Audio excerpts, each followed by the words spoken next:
Welcome to ZO2 Unboxed. I'm Darren Rovell, ESPN sports business reporter, along with Nick DePaula, ESPN shoe expert. And we have the box of the ZO2 Prime Remix, the first big baller shoes here with us, and we are going to open them up and see if they're worth the $4.95 that everyone has been talking about. Nick, let's just go through like the timeline of how we got to this point. In May of 2016, LeVar Ball, he trademarks the Big Baller brand. Yeah, and really that was at the time that Lonzo was just leaving high school. And so Chino Hills is outside of LA, but how much do people really know about that nationwide? And so he went into UCLA from there, and Big Baller brand was launched, and it was because of his great season at UCLA that they were really able to have that platform early on. Okay, so then we have that. He has the idea of the triple Bs, and then he goes to Nike, Adidas, Under Armour, and instead of the traditional deal, what are we talking? Traditional deals for rookies for a guy who ultimately got drafted number 2. What are we talking? LA, you know, he probably could have got a 4 or 5 year offer for between $2 and $2.5 million. So to do this venture, they're basically turning away $10 million guaranteed. Okay, so they go to Under Armour, Nike, and Adidas. They say, we want to do this thing. We want to license you. You're going to license the Big Baller brand. $1 billion was mentioned as the price along the way.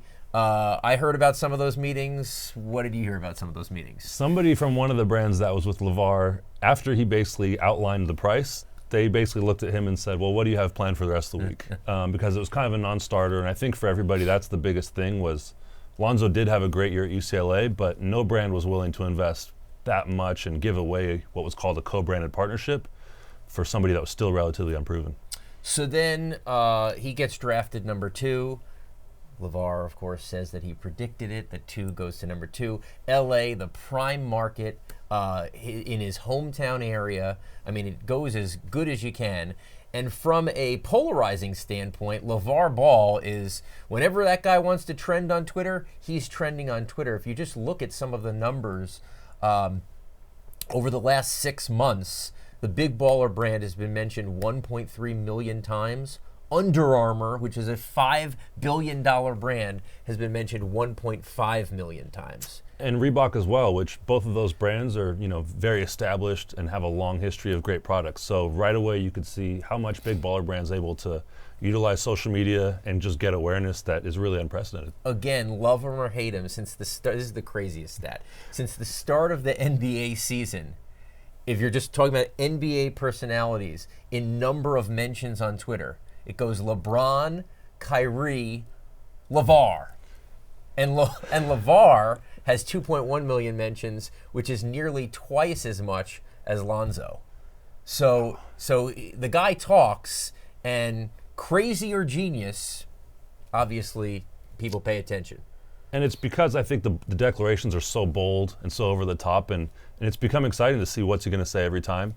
And no matter what, you know, obviously Lonzo's play I think is going to be the key thing for the brand long term, but they have proven that no matter what, they can get the clicks, they can get the eyeballs for anything they want to launch. Okay, so let's get to the shoes very quickly. The shoe price, $4.95.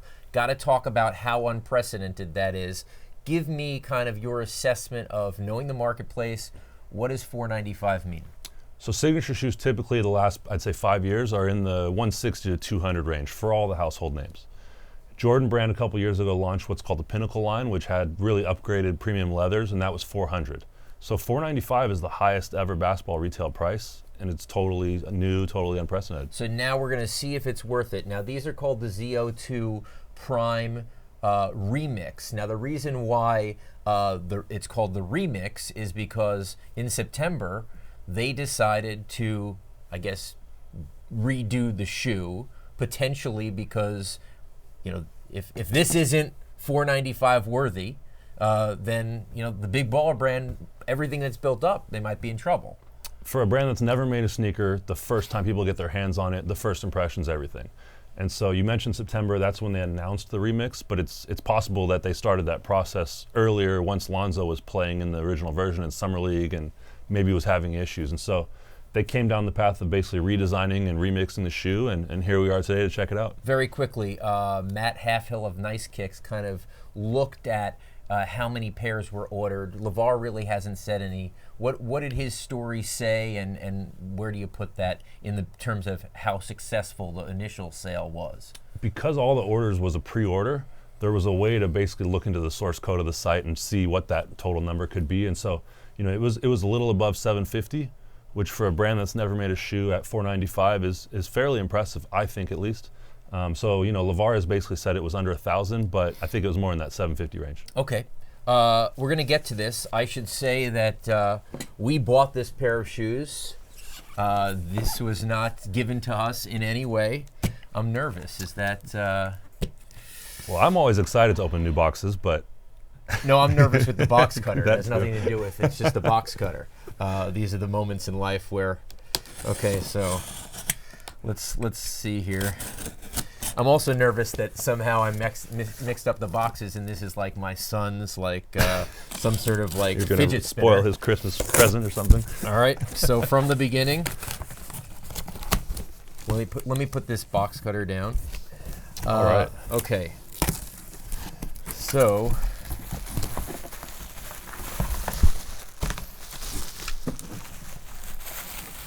All right. Okay, so your first reaction on the box. Now, boxes do mean things, right? I mean, LeBron boxes are special. Yeah, so LeBron boxes usually add about 10 to 15 bucks at retail because he does slide outs, just special kind of high fashion inspired boxes. The one thing I will say about Big Baller Brand is we were a lot of times going off of their shirts, which weren't necessarily the most subtle or nuanced designs. And I have been kind of impressed that their logos have been, good treatments like what we're seeing here, and that the logo on the shoe was pretty subtle as well. I'm actually impressed by this box. Yeah. I think it's a pretty cool box. It's kind of mirroring the sole, right? Isn't it mirroring? It's kind of mirroring almost the faux snake texture from the first version. From the first version, that was like the Adidas Boost part of it, but would not be here. So maybe the box was okay. Here we go. So, okay, Big Baller Brand, second hit. Big Baller Brand here, and this is your size 9.5. This is my size 9.5. Let's get this out of the way. Big Baller Brand has a little gold strip here. Okay, gold strip. Not made in China, which perhaps is now more relevant. Side joke, sorry. Okay, so here it is. And the label says ZO2 Prime. ZO2 Prime Black. It does say made in China. It is made in here. China. Okay. All right. Now, let's open this up. Oh. Nice touch. Each in an individual bag. Okay. Not one, wait, hold on. No. One bag. That's one bag. One bag, two logos. Two logos. That's LeVar for you, baby. Two logos. Okay. What do you make of the bag thing? Has been done before. So yeah, the slip bag is definitely a higher end thing. A lot of times in fashion brands, they'll each have a shoe individually in the slip bag.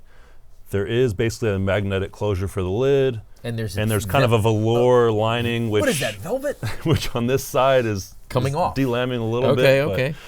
But yeah, let's check it out. Let's see what the shoes look like.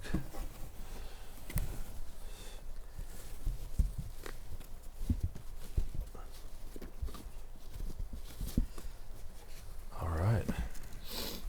Okay. So you're gonna take one too. I'm gonna put down the box now. All right.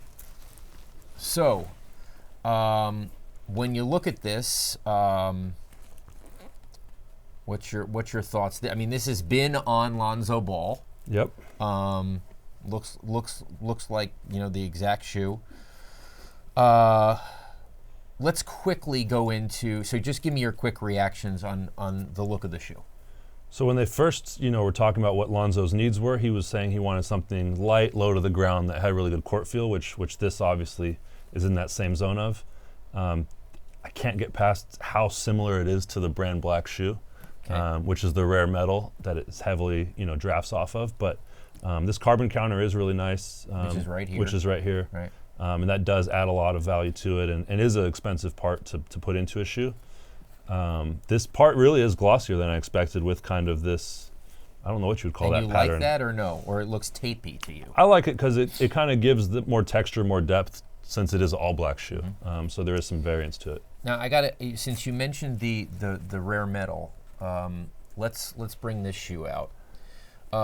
So this is by Brand Black, which people might know. Most people don't, but that was it's a Skechers subsidiary.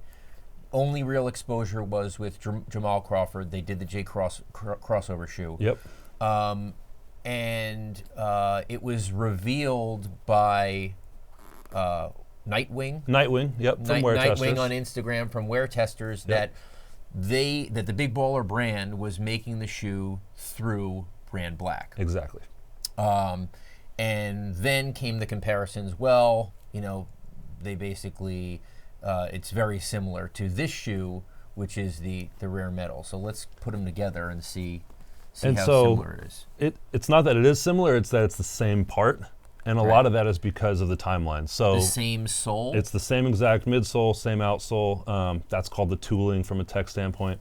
And that's usually the most expensive part to make when you're making a new shoe. Right. So if they had to mold it again, they wouldn't have been able to turn it around in time. No chance. Right. And so if Lonzo was playing in the first version at Summer League and said, it's not as light as I wanted, or whatever he was saying, they basically had to use an existing shoe part to then redesign the shoe. Got it. And so that's how you end up here. Now, they have not completely hid the Brand Black association. Correct. This right here, Santa Ana, Brand Black in their Instagram feed at one point a couple months ago put that logo out there and basically said, well, Santa Ana Design is a subsidiary of Brand Black. Yep. So if you're keeping score at home, Skechers owns Brand Black owns Santa Ana. It's a little strange, though, that the logo of the designers, especially if they didn't want it out there, is actually that you see Santa Ana so prominently on the shoe. It's the first thing I saw, which speaks to the BBB logo being more subtle, but I think is also a little problematic. It's kind of like the Los Angeles Angels of Anaheim, where Lonzo plays for the Lakers, but he's from Chino Hills, but now you have Santa Ana prominently on the shoe. So I think for people that's kind of hard to figure out. And it's a little bit surprising that you would ever say Big Baller brand and subtle. That too, which has been impressive in the shoes. Like I think that's what definitely caught everybody off guard when they unveiled the first version, and then they've kind of kept that through on this as well. Now on the back it says the word pull. That's new. So this was not on the first version of the design that was unveiled. And this is like this. It is a pull tab. So that's it is a pull tab. Yeah. Is it weird that it says pull? It's pretty overt, which it's funny because one of the biggest things in shoes right now is Virgil's collection with Nike, which literally just writes Virgil Abloh from Off-Whites. Yeah, and he's been overtly writing stuff, and so that's the first thing I thought of was it's the pull tab. It says pull. You almost think like, oh, they forgot to take it off. Let me take this off. Yeah. So you have that. Now the other thing that is also a little bit strange is the ZO logo. Is only here. Yeah. And in the original one, it was where in the back? Very big on the back, which I liked. So there were some very cool shots of him wearing it at Summer League that went out right away, of course, just because of the visibility that was there. And that logo on the heel, because it was a circle, had a real cool stamp to it. And I thought that the way they moved it to the tongue, when he laces up, he laces all the way up, and so it kind of covers it. See, I mean, and so there. I think going forward, I like his ZO2 logo. I think it's pretty sharp, and it could show up well. And he's been wearing shirts with it and stuff, and so I think that going back to the heel could be something that they look at. Okay, let's talk about. I think people in general don't understand the idea of how you come up with the cost of a shoe. In this case, I was told, and by the way, we are opening these 6 months and 25 days after we ordered them. Came out May 4th. The process of figuring out how much to charge for a shoe, and people just say, oh, LeVar just came up with the most outrageous price. But some of it has to do with the fact that he didn't know how many people were going to order, and certainly the timeline. Usually they say the timeline for a shoe is 6 months when you talk about China, the shipping of it. The shipping of it. Yeah. So he was actually, you give him credit for making that kind of move so that, because people say, oh, this is going to wind up in a discount store. These are really, he made it so that they're made to order, and he made a price so that he probably couldn't lose. For the first version, I would agree with that. Okay. I think he built in the price of all the factory costs and making the shoe, which is a long, technical story, into the $495 price. Once they partner with Brand Black, though, these are parts that the factory already has ready to go. These are parts that obviously are already in retail stores. And so that part of it is harder to justify the price of it. So hold on one second. Yep. You're telling me that the marketing play was, we're giving you a better shoe. The other way to think about it is, from their standpoint, we have parts already from another company which will help our margin. So you might get a better shoe, and we're actually going to make more money. I don't know that was the case, because I think it was late May that they unveiled the first version and then promised the ship date. I think their intent was to have that be the shoe.